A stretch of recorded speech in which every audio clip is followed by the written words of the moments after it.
I stopped buying expensive earthworms the moment I discovered this incredibly simple, completely free trick. All you really need is plain brown corrugated cardboard to turn your bed into something close to a living, thriving patch of soil. If you've been wondering for years why your soil stays hard, lifeless, or stubbornly unproductive, even after adding loads of compost, stick with me. This approach can genuinely change how your garden behaves.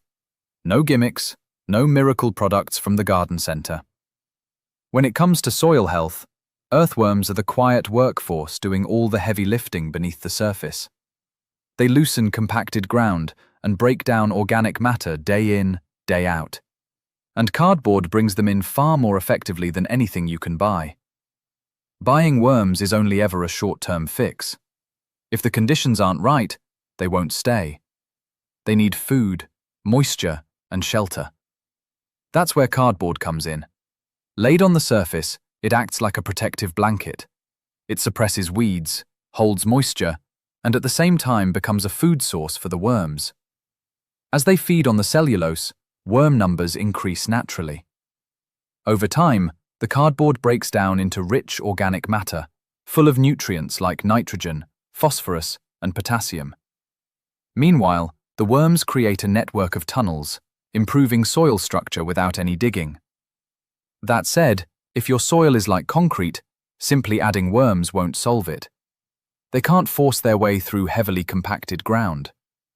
In many UK gardens, especially on clay soils, the real issue comes from repeated digging and leaving soil bare. When soil is exposed, even in our milder climate, it dries out, structure breaks down, and beneficial life declines. Rain can then compact it further, squeezing out the air pockets roots need.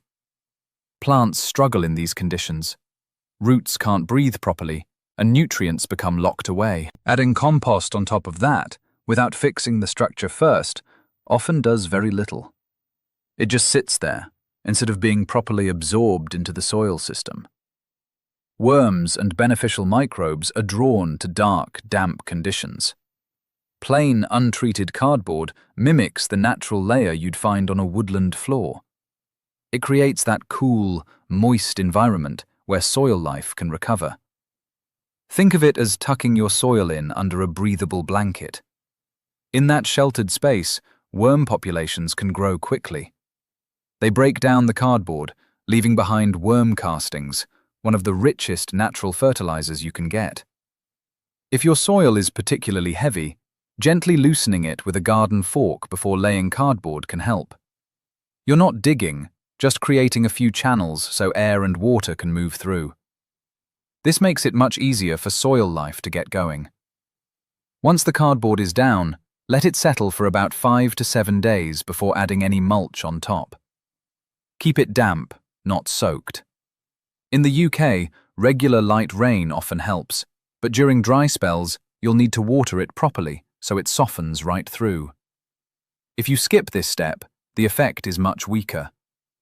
The cardboard needs to be properly moist to kickstart decomposition and attract soil organisms. In good conditions, you'll start to see a noticeable increase in worm activity quite quickly. Add a light layer of organic mulch on top, something like compost, leaf mold, or well-rotted manure, and the whole system speeds up. Healthy soil builds on itself.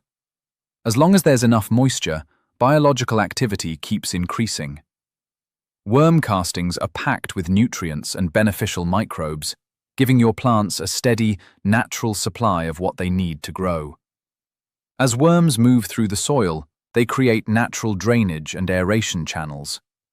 These tunnels allow oxygen to reach deeper roots and help the soil hold onto moisture for longer, something that's especially useful during dry spells. One common mistake is covering the cardboard too heavily with fresh grass clippings or sealing it with plastic.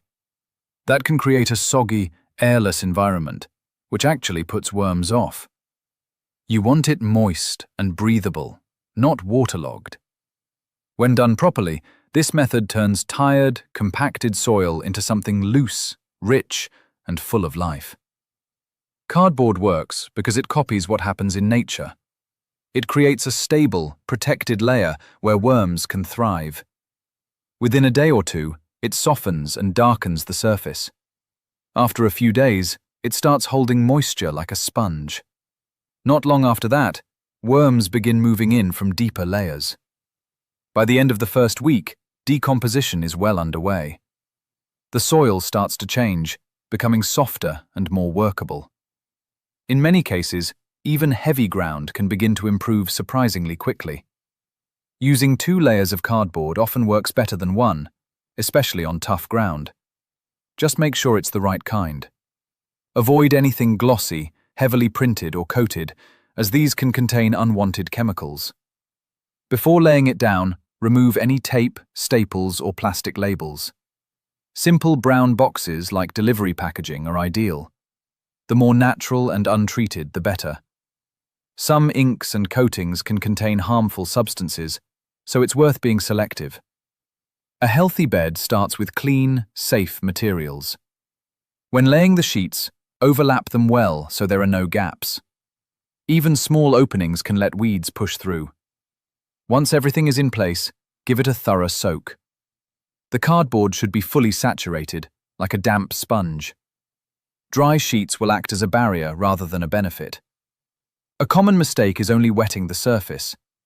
You need the water to soak right through the fibers. Done properly, this simple material can help turn hard, lifeless soil into soft, fertile ground within a matter of weeks.